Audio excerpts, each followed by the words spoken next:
ನನ್ನ ಆಕ್ಷನ್ ಕ್ಯಾಮ್ರಾಗೆ ಒಂದು ಮೆಮೊರಿ ಕಾರ್ಡ್ನ ಬುಕ್ ಮಾಡಿದೆ ಅಮೆಝಾನಿಂದ.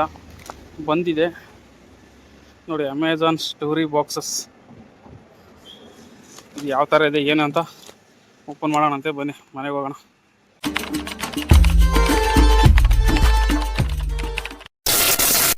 ಇದೇ ಕ್ಯಾಮ್ರಾಕ್ಕೆ ತೊಗೊಂಡ್ರೆ ನನ್ನ memory card DJ Osmo Action 5 Pro ಅಂತ. ಈ ಕ್ಯಾಮ್ರಾಗೆ ಮೆಮೊರಿ ಕಾರ್ಡ್ ತೊಗೊಬೇಕು ಅಂತೇಳಿ ಸುಮಾರು ಒಂದು 3 ತಿಂಗಳಿಂದ ಅನ್ಕೊತಾ ಇದೆ. ನನ್ನ ಹತ್ರ ಒಂದಿತ್ತು memory card, normal memory card, ಈಗ ಮೊಬೈಲ್ಗೆಲ್ಲ ಯೂಸ್ ಮಾಡ್ತೀವಲ್ಲ ಆ ಥರದ್ದು. ಅದು ಇದಕ್ಕೆ ಸಪೋರ್ಟ್ ಕೊಡ್ತಾ ಇರಲಿಲ್ಲ. ಇದಕ್ಕೆ ಎಕ್ಸ್ಟ್ರೀಮ್ ಮೆಮೊರಿ ಕಾರ್ಡೇ ಬೇಕು. ನೋಡಿ, ಇದೇ ಅದು ಬುಕ್ ಮಾಡಿದೆ, ಅಮೆಝಾನಲ್ಲಿ ಬಂದಿದೆ. ಇವಾಗ ಓಪನ್ ಮಾಡಿಲ್ಲ, ಜಸ್ಟ್ ಇವಾಗ ಬಂತು.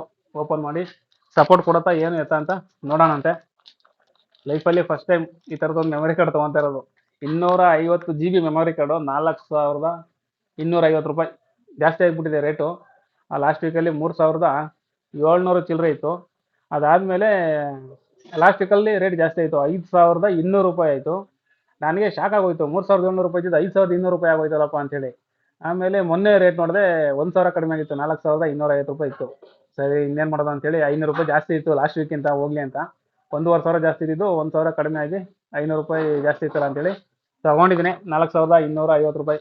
ನೋಡೋಣ ಯಾವ ಥರ ಇದೆ ಅಂತ. ಇವಾಗ ನಿಮ್ಮ ಎದುರುಗಡೆನೇ ಓಪನ್ ಮಾಡ್ತೀನಿ. ಅರ್ಧ ಹಾಕೋಣ, ಇಷ್ಟೇ ಓಪನ್. ನೋಡಿ, ಇದೆ ಸ್ಯಾನ್ ಡಿಸ್ಕೋ 250 GB 4250 ರೂಪಾಯಿ. ರೇಟ್ ನಿಮಗೆ ತೋರಿಸ್ತೀನಿ, ಈ ಕಡೆ ಇರುತ್ತೆ.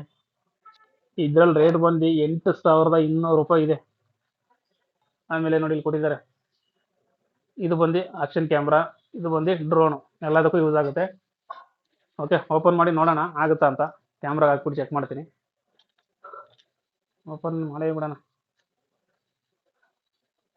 ಹಿಂಗೆ ಓಪನ್ ಮಾಡೋಣ, ಕಟ್ ಮಾಡಿ. ಓಪನ್. ಇಷ್ಟೇ ಮೆಮೊರಿ ಕಾರ್ಡು. ಎಷ್ಟಿದೆ ನೋಡಿ, ಏನು ಶೀಲ್ಡ್ ಮಾಡಿದ್ದಾರೆ ಅಂತಂದರೆ ಭಯಂಕರ ಶೀಲ್ಡು. ಇದು ಓಪನ್ ಮಾಡೋದು ಕಷ್ಟ, ಆ ಥರ ಶೀಲ್ಡ್ ಇದೆ. ಓಪನ್ ಮಾಡಲೇಬೇಕು. ಓಪನ್ ಮಾಡುವ ಸಮಯ. ಮೆಮೊರಿ ಕಾರ್ಡ್ ಕಟ್ಗಿಟ್ ಮಾಡ್ಬಿಟ್ಟಣ. ಓಪನ್ ಆಯ್ತಾ? ಏನು ಗುರು ಇದು, ಇನ್ನೂ ಓಪನ್ ಆಗಲಿಲ್ಲ. ಮೆಮೊರಿ ಕಾರ್ಡ್ ಕಟ್ ಆದ್ರೂ ಪರವಾಗಿಲ್ಲ, ಕಟ್ ಮಾಡಾಕ್ತೀನಿ.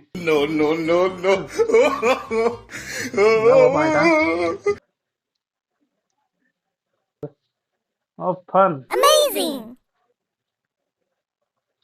ಇದೇ ಮೆಮೊರಿ ಕಾರ್ಡ್ ತಗೋಬೇಕಾಗಿರೋದು ನೀವು. ಇಲ್ಲಿ ಬರುತ್ತೆ ಬ್ಯಾಟ್ರಿ ಸ್ಲಾಟ್ ಬರುತ್ತೆ ನೋಡಿ, ಅಲ್ಲಿ ಮೆಮೊರಿ ಕಾರ್ಡು ಸ್ಲಾಟ್ ಬರೋದು ನೋಡಿ. ಇದು ಬಂದು ಬ್ಯಾಟ್ರಿ, ಇಲ್ಲಿ ಏನು ಕಾಣಿಸ್ತಾ ಇದೆ ಬ್ಯಾಟ್ರಿ, ಇದ್ರ ಪಕ್ಕದಲ್ಲಿ ಇದೆ ನೋಡಿ, ಇಲ್ಲಿ ಮೆಮೊರಿ ಕಾರ್ಡ್ ಹಾಕೋದು ಖಾಲಿ ಇದೆ. ಇವಾಗ ಮೆಮೊರಿ ಕಾರ್ಡ್ ಹಾಕ್ತಾ ಇದ್ದೀನಿ. ಓಕೆ, ನೋಡಿ ಕಾಣಿಸ್ತಾ ಇದೆಯಾ?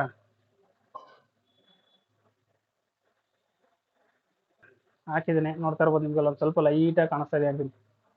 ಈ ಕ್ಯಾಮ್ರಾ ಏನೋ ತೊಗೊಂಡೆ, ಈ ಕ್ಯಾಮ್ರಾ ತೊಗೊಂಡಿದ್ಮೇಲೆ ಇದಕ್ಕೆ ಆಕ್ಸೆಸರೀಸ್ಗಳಿದಾವಲ್ಲ, ಆ ಆಕ್ಸೆಸರೀಸ್ಗಳನ್ನ ತೊಗೊಳಕ್ಕಾಗ್ತಾಯಿಲ್ಲ ಇನ್ನು. ಇವಾಗ ನೋಡಿ, ಮೆಮೊರಿ ಕಾರ್ಡ್ ತೊಗೊಂಡಿದ್ದೀನಿ ಫಸ್ಟ್ ಟೈಮು. ಇದಾದಮೇಲೆ ಇದಕ್ಕೆ ಇನ್ನೂ ಸ್ಕ್ರೀನ್ ಗಾರ್ಡ್ ತೊಗೋಬೇಕು. ಈ ಕಡೆ ಸ್ಕ್ರೀನು ಇದಕ್ಕೆ, ಮತ್ತು ಇದಕ್ಕೆ ಒಂದು ಸ್ಕ್ರೀನ್ ಗಾರ್ಡ್ ಬರುತ್ತೆ, ಸ್ಕ್ರೀನ್ ಗಾರ್ಡ್ ತೊಗೊಬೇಕು. ಮತ್ತು ಒಂದು ಪೌಚ್ ಬರುತ್ತೆ, ಫುಲ್ ಇದ್ರ ಮೆಟೀರಿಯಲ್, ಬ್ಯಾಟ್ರಿ ಮತ್ತು ಮೌಂಟ್ಗಳು, ಕ್ಯಾಮ್ರಾ ಎಲ್ಲನೂ ಇಟ್ಕೊಬೋದು. ಆ ಥರದೊಂದು ಬಾಕ್ಸು ಕೇಸ್ ಬರುತ್ತೆ, ಅದೊಂದು ಕೇಸ್ ಒಂದು ತೊಗೊಬೇಕು. ಇನ್ನೂ ಬೇಜಾನಿದೆ, ಒಂದೊಂದಾಗ ತೊಗೊಳೋದ್ರಲ್ಲೇ ಆಗ್ತಾಯಿದ್ದೀನಿ. ತುಂಬ ಕಷ್ಟಪಟ್ಟು ಈ ಕ್ಯಾಮ್ರಾ ತೊಗೊಂಡೆ. 3 ತಿಂಗಳಾದಮೇಲೆ ಇದಕ್ಕೆ ಮೆಮೊರಿ ಕಾರ್ಡ್ ತೊಗೊಂಡಿದ್ದೀನಿ. ಅಷ್ಟು ಕಷ್ಟಪಟ್ಟು ತೊಗೊಂಡಿದ್ದೀನಿ. ಬನ್ನಿ ಇವಾಗ ಆನ್ ಮಾಡಿ ನೋಡ್ತೀನಿ, ಆಗುತ್ತಾ ಏನು ನೋಡೋಣ. ನೋಡಿ, ಆನ್ ಆಗಿದೆ. ಸ್ಟೋರೇಜ್ ನೋಡೋಣ, 250 GB ಮೆಮೊರಿ ಕಾರ್ಡ್ ಬರೋದು. ಬಟ್ ಇದು ಎಷ್ಟಿದೆ ಗೊತ್ತಾ? ಇದೇನು ಮೋಸ ಅಂತ ಹೇಳ್ಬೇಕಾ ಏನೋ ಗೊತ್ತಾಗ್ತದೆ ನೋಡಿ. ಇಲ್ಲಿ ಇದು ಬಂದು 47 GB, ಇದು ಇದರಲ್ಲೇ ಬರುತ್ತೆ, ಇನ್ಬಿಲ್ಟಲ್ಲಿ ಬರುತ್ತೆ. ಇದು ಬಂದು 238 GB. ಇದು ಮೆಮೊರಿ ಕಾರ್ಡ್ ಹಾಕಿರೋದು 205 GB ಅಂತೇಳಿ, ಬಟ್ 205 GB ಇಲ್ಲ, ಕಾಣಿಸ್ತಿದೆಯಾ? 238 GB ಇರೋದು. ಪರವಾಗಿಲ್ಲ, ಇದಕ್ಕೆ ಹಾಕೊಳ್ಳೋಣ ಇವಾಗ. ಓಕೆ, ಕನ್ಫರ್ಮ್ ಅಂತ ಕೊಟ್ಬಿಟ್ಟು ಮೆಮೊರಿ ಕಾರ್ಡ್ಗೆ ಸೆಟ್ ಮಾಡಿದ್ದೀನಿ. ಇವಾಗ ಏನಪ್ಪ ಅಂದರೆ ಒಂದು ಸ್ವಲ್ಪ ಟೆನ್ಷನ್ ಕಡಿಮೆ. ಏನು ಗೊತ್ತಾ, ಆರಾಮಾಗಿ ನಾವು ರೆಕಾರ್ಡ್ ಮಾಡ್ಬೋದು. ಇಷ್ಟು ದಿನ ಏನಾಗಿತ್ತು ಅಂತಂದರೆ, ಎಮರ್ಜೆನ್ಸಿ ಅಂತಂದರೆ ಒನ್ ಡೇ ಲಾಗ್ ಮಾಡ್ಬೋದಿತ್ತು ಅಷ್ಟೇ. ಈಗ ನಾವು ಏನಾದರೂ ಟ್ರಾವೆಲಲ್ಲಿ ಇತ್ತು ಅಂತಂದರೆ, ಒಂದಿನ ಟೆಂಟಲ್ಲಿ ಸ್ಟೇ ಮಾಡ್ತೀವಿ, ಅಲ್ಲಿ ನಮಗೆ ಎಲೆಕ್ಟ್ರಿಸಿಟಿ ಫೆಸಿಲಿಟಿ ಸಿಗೋಲ್ಲ. ಅವಾಗ ಚಾರ್ಜಿಂಗು ಪ್ರಾಬ್ಲಮ್ ಇರುತ್ತೆ, ಎಡಿಟ್ ಮಾಡೋಕ್ಕಾಗಲ್ಲ. ಅವಾಗ ಏನಾಗುತ್ತೆ, ಸ್ಟೋರೇಜ್ ಫುಲ್ ಆಗಿರುತ್ತೆ, ಮತ್ತೆ ನೆಕ್ಸ್ಟ್ ಡೇ ಲಾಗ್ ಮಾಡಬೇಕು. ಈ ಥರ ಸ್ವಲ್ಪ ಟೆನ್ಷನ್ನು, ತಲೆನೋವು ಇರುತ್ತೆ. ಹಂಗಾಗಿ ಇವಾಗ ಮೆಮರಿ ಕಾರ್ಡ್ ತರಿಸಿದ್ನಲ್ಲ, ಇವಾಗ ಆರಾಮಾಗಿ ಒಂದು 2 ದಿನ 3 ದಿನ ಆರಾಮಾಗಿ ಲಾಗ್ ಮಾಡ್ಕೊಬೋದು.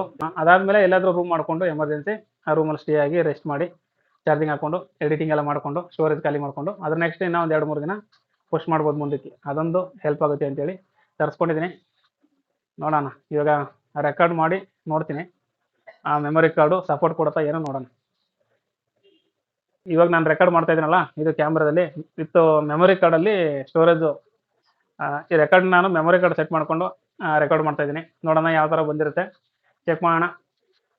ಓಕೆ, ನಾವು ಹೊಸ ಮೆಮೊರಿ ಕಾರ್ಡು ಸಪೋರ್ಟ್ ಕೊಡುತ್ತಾ ಏನು ಎತ್ತ ಅಂತ ಇವಾಗ ಮೆಮೊರಿ ಕಾರ್ಡ್ ಸ್ಟೋರೇಜಿಂದ ಚೆಕ್ ಮಾಡ್ತೀನಿ, ಪ್ಲೇ ಮಾಡಿ ನೋಡ್ತೀನಿ. ರೆಕಾರ್ಡ್ ಆಗ್ತಾ ಇದೆ, ನಿಮ್ಗೆ ಕಾಣಿಸ್ತಾ ಇರ್ಬೋದು. ಓಕೆ, ನಾವು 1 ನಿಮಿಷ ಕರೆಕ್ಟಾಗಿ ರೆಕಾರ್ಡ್ ಆಗಿದೆ. ಬನ್ನಿ ಇವಾಗ ಚೆಕ್ ಮಾಡೋಣ. ರೆಕಾರ್ಡ್ ಆಫ್ ಮಾಡಿದ್ದೀನಿ, ನೋಡೋಣ, ಚೆಕ್ ಮಾಡೋಣ ಬನ್ನಿ. ಮೆಮೊರಿ ಕಾರ್ಡಲ್ಲಿ ಸ್ಟೋರೇಜು, ಈ ರೆಕಾರ್ಡ್ ನಾನು ಮೆಮೊರಿ ಕಾರ್ಡ್ ಸೆಟ್ ಮಾಡಿಕೊಂಡು ರೆಕಾರ್ಡ್ ಮಾಡ್ತಾ ಇದ್ದೀನಿ. ನೋಡೋಣ ಯಾವ ಥರ ಬಂದಿರುತ್ತೆ, ಚೆಕ್ ಮಾಡೋಣ. ಓಕೆ, ನಾವು ಹೊಸ ಮೆಮೊರಿ ಕಾರ್ಡು ಸಪೋರ್ಟ್ ಕೊಡುತ್ತಾ ಏನು ಎತ್ತ ಅಂತ ಇವಾಗ ಮೆಮೊರಿ ಕಾರ್ಡ್ ಸ್ಟೋರೇಜಿಂದ ಚೆಕ್ ಮಾಡ್ತೀನಿ, ಪ್ಲೇ ಮಾಡಿ ನೋಡ್ತೀನಿ. ವಿಡಿಯೋ ರೆಕಾರ್ಡ್ ಆಗಿದೆ, ಓಕೆನಾ? ಓಕೆ ಸ್ನೇಹಿತರೆ, ನೋಡ್ತಾ ಇರ್ಬೋದು, ಇಲ್ಲಿ ಮೆಮೊರಿ ಕಾರ್ಡಲ್ಲೇ ಕೂತ್ಕೊಂಡೈತೆ ರೆಕಾರ್ಡ್ ಮಾಡಿರೋದು. ಇವಾಗ ಕಂಪ್ಲೀಟಾಗಿ ಮೆಮೊರಿ ಕಾರ್ಡು ಕ್ಯಾಮ್ರಾಗೆ ಸಪೋರ್ಟ್ ಮಾಡಿದೆ. ಇವಾಗ ಇನ್ನೊಂದು ಬಾಕಿ ಇದೆ, ಏನಪ್ಪ ಅಂತಂದ್ರೆ ನಾನು ಇದರಿಂದ ಎಡಿಟ್ ಮಾಡ್ಬೇಕಂತಂದ್ರೆ ನಾನು ಮೊಬೈಲ್ ಕಳಿಸ್ಕೊಬೇಕು. ಮೊಬೈಲ್ಗೆ ಸಪೋರ್ಟ್ ಕೊಡುತ್ತಾ ಏನು ಅಂತ ಒಂದ್ಸಲ ನೋಡೋಣ, ಕಳಿಸ್ಕೊಂಡು ಚೆಕ್ ಮಾಡಿಬಿಟ್ಟು ಆಮೇಲೆ ನೋಡ್ತೀನಿ. ಈಗ ಮೊಬೈಲ್ ಆಫ್ ಮಾಡ್ತೀನಿ, ಆಫ್ ಮಾಡಿಬಿಟ್ಟು ಆಮೇಲೆ ಚೆಕ್ ಮಾಡ್ತೀನಿ. ಓಕೆ, ರೆಕಾರ್ಡಿಂಗ್ ಆಗ್ತಾಯಿದೆ ನೋಡಿ. ನನ್ನ ಸೆಟಪ್ ಈ ಥರ ಇದೆ. ಚೇರಲ್ಲಿ ಇಟ್ಕೊಂಡು ಚೇರ್ಗೆ ಈ ಥರದೊಂದು ಮೌಂಟಿಂಗ್ ತೊಗೊಂಡು ಇಲ್ಲಿ ಮೊಬೈಲ್ನ ಫಿಕ್ಸ್ ಮಾಡಿಕೊಂಡು ನಾನು ಮಾತಾಡ್ತಾ ಇದ್ದೀನಿ. ಈ ಥರ ಇದೆ, ಇರೋದ್ರಲ್ಲೇ ಹೆಂಗೋ ಸೆಟಪ್ ಮಾಡಿಕೊಂಡು ಜೀವನ ಮಾಡ್ತಾಯಿದ್ವಿ. ಟೇಬಲ್ ಸೆಟಪ್ಪು, ಆ ಸೆಟಪ್ಪು, ಈ ಸೆಟಪ್ಪು ಎಲ್ಲ ನಾವು ಕನಸು ಕಾಣಬೇಕಷ್ಟೇ. ಇವಾಗ ನಾನು ರೆಕಾರ್ಡ್ ಮಾಡ್ತಾಯಿದ್ದೀನಲ್ಲ, ಇದು ಕ್ಯಾಮ್ರಾದಲ್ಲಿ ವಿತ್ ಮೆಮೊರಿ ಕಾರ್ಡಲ್ಲಿ ಸ್ಟೋರೇಜು. ಈ ರೆಕಾರ್ಡ್ ನಾನು ಮೆಮೊರಿ ಕಾರ್ಡ್ ಸೆಟ್ ಮಾಡಿಕೊಂಡು ರೆಕಾರ್ಡ್ ಮಾಡ್ತಾಯಿದ್ದೀನಿ. ನೋಡೋಣ ಯಾವ ಥರ ಬಂದಿರುತ್ತೆ, ಚೆಕ್ ಮಾಡೋಣ. ಓಕೆ ಸ್ನೇಹಿತರೆ, ವೀಡಿಯೋನ ಮೊಬೈಲ್ ಕಳಿಸ್ಕೊಂಡು ಚೆಕ್ ಮಾಡಿದೆ, ಎಲ್ಲ ಪ್ರಾಪರಾಗಿ ವರ್ಕ್ ಆಗ್ತಾಯಿದೆ. ಮೆಮೊರಿ ಕಾರ್ಡು ಚೆನ್ನಾಗಿದೆ, ಒರಿಜಿನಲ್ ಆಗಿದೆ, ವರ್ಕ್ ಆಗ್ತಾಯಿದೆ. ನಿಮ್ಗೆ ಏನಾದರೂ ಬೇಕು ಅಂತಂದರೆ ಲಿಂಕಲ್ಲಿ ಹಾಕಿರ್ತೀನಿ, ಪರ್ಚೇಸ್ ಮಾಡಿ. 4250 ರೂಪಾಯಿ, 250 GB. ಇದ್ರದ್ದು ಏನು ಸಮಸ್ಯೆ ಅಂತಂದರೆ, ರೈಡಿಂಗಲ್ಲಿ ಇಲ್ಲಿ ಬಟನ್ ಇದೆ ನೋಡಿ, ಸ್ಟಾರ್ಟ್ ಆ್ಯಂಡ್ ಸ್ಟಾಪ್. ಇದರಿಂದ ನಾವು ವೀಡಿಯೋ ಆನ್ ಮಾಡ್ಬೋದು, ಸ್ಟಾರ್ಟ್ ಮಾಡ್ಬೋದು. ಬಟ್ ನಾವು ಗ್ಲೌಸ್ ಎಲ್ಲ ಹಾಕೊಂಡು ಗಾಡಿ ಓಡಿಸ್ತಾ ಇರ್ತೀವಿ, ಆನ್ ಟೈಮಲ್ಲಿ ಆನ್ ಮಾಡೋದು ಇದು ಸ್ವಲ್ಪ ಹಾರ್ಡ್ ಇದೆ, ಇದು ಬಟನು. ಓಕೆನಾ, ಸ್ವಲ್ಪ ಕಷ್ಟ ಆಗುತ್ತೆ. ಹಂಗಾಗಿ ಇದರದೊಂದು ಟೆಕ್ನಾಲಜಿ ಏನಪ್ಪ ಅಂತಂದರೆ ವಾಯ್ಸ್ ಕಂಟ್ರೋಲ್ ಇದೆ, ಸ್ಟಾರ್ಟ್ ಆ್ಯಂಡ್ ಸ್ಟಾಪ್. ಈ ಥರ ಸ್ಟಾರ್ಟ್ ರೆಕಾರ್ಡಿಂಗ್ ನೋಡಿ, ಇವಾಗ ನಿಮಗೆ ಸ್ಟಾರ್ಟ್ ರೆಕಾರ್ಡಿಂಗ್ ನೋಡಿ, ಇವಾಗ ರೆಕಾರ್ಡ್ ಆಗ್ತಾ ಇದೆಯಾ ನೋಡಿ, ಕಾಣಿಸ್ತಾ ಇದೆ. ಸ್ಟಾಪ್ ರೆಕಾರ್ಡಿಂಗ್, ಸ್ಟಾಪ್ ಆಯಿತು ನೋಡಿ. ಈ ಥರ ವಾಯ್ಸ್ ಅಸಿಸ್ಟೆಂಟಿಂದ ವರ್ಕ್ ಆಗುತ್ತೆ. ಇದೊಂದು ತುಂಬ ಒಳ್ಳೆ ಫ್ಯೂಚರ್ ಅಂತ ಹೇಳ್ಬೋದು. ಟೆನ್ಷನ್ ಇಲ್ಲ ನಮಗೆ, ಆರಾಮಾಗಿ ಗಾಡಿ ಓಡಿಸ್ಕೊಂಡು ಬೇಕಾದಾಗ ಸ್ಟಾರ್ಟ್ ಮಾಡೋ, ಬೇಡ ಅಂದಾಗ ಆಫ್ ಮಾಡೋ ಅಂತ ಹೇಳಿದ್ರೆ ನಾವು ಹೇಳಿದ್ದೀನಿ ಕೇಳುತ್ತೆ. ಅದೊಂದು ಒಳ್ಳೆ ಫ್ಯೂಚರ್ ಅಂತ ಹೇಳ್ಬೋದು. ಓಕೆ ಸ್ನೇಹಿತರೆ, ಮೆಮೊರಿ ಕಾರ್ಡ್ ಬಗ್ಗೆ ಇದಿಷ್ಟು ನನ್ನ ಒಪಿನಿಯನು. ನಾನು ಸ್ಯಾಂಡಿಸ್ಕ್ ಎಕ್ಸ್ಟ್ರೀಮ್ನೇ ರೆಫರ್ ಮಾಡ್ತೀನಿ. ಬೇರೆದು ಸಿಗುತ್ತೆ ಎಕ್ಸ್ಟ್ರೀಮಲ್ಲಿ, ಬೇರೆ ಕಂಪ್ನಿ ಮೆಮೊರಿ ಕಾರ್ಡ್ಗಳು ಸಿಗುತ್ತೆ. ಬಟ್ ನಾನಂತೂ ಇದನ್ನು ಮಾತ್ರ ರೆಫರ್ ಮಾಡೋದು. ಬೇರೆದು ಅಷ್ಟಾಗಿ ನನಗೆ ಗೊತ್ತಿಲ್ಲ, ನೋಡಿಲ್ಲ. ಏಕೆಂದರೆ ನಾನು ಇದನ್ನು ಕೂಡ ನಾನು ಯೂಸ್ ಮಾಡಿರಲಿಲ್ಲ. ಇವಾಗ ನಿಮ್ಮ ಮುಂದೆನೇ ಓಪನ್ ಮಾಡಿ ಯಾವ ಥರ ಇದೆ, ವರ್ಕ್ ಆಗುತ್ತಾ ಏನು ಎತ್ತ, ಒರಿಜಿನಲ್ಲ ಡೂಪ್ಲಿಕೇಟ ಎಲ್ಲ ಚೆಕ್ ಮಾಡಿದ್ದೀನಿ. ಪ್ರಾಪರಾಗಿ ಎಲ್ಲ ವರ್ಕ್ ಆಗುತ್ತೆ, ಚೆನ್ನಾಗಿದೆ, ಒಂದು ಸ್ವಲ್ಪನೂ ಲ್ಯಾಗ್ ಇಲ್ಲ, ಸ್ಪೀಡಾಗಿದೆ, ಸ್ಮೂತಾಗಿದೆ. ಹಾಗಾಗಿ ನಾನು ಇದನ್ನೇ ರೆಫರ್ ಮಾಡ್ತೀನಿ. 256 GB ಅಂತ ಇದೆ, ಬಟ್ 238 GB ಅಷ್ಟೇ ಬರೋದು. 4159 ರೂಪಾಯಿ ಇದೆ ಪ್ರಾಪರ್ ರೇಟು. ಬೇಕಂದರೆ ನಿಮಗೆ ಡಿಸ್ಕ್ರಿಪ್ಷನಲ್ಲಿ ಲಿಂಕ್ ಹಾಕಿರ್ತೀನಿ, ಪರ್ಚೇಸ್ ಮಾಡಿ.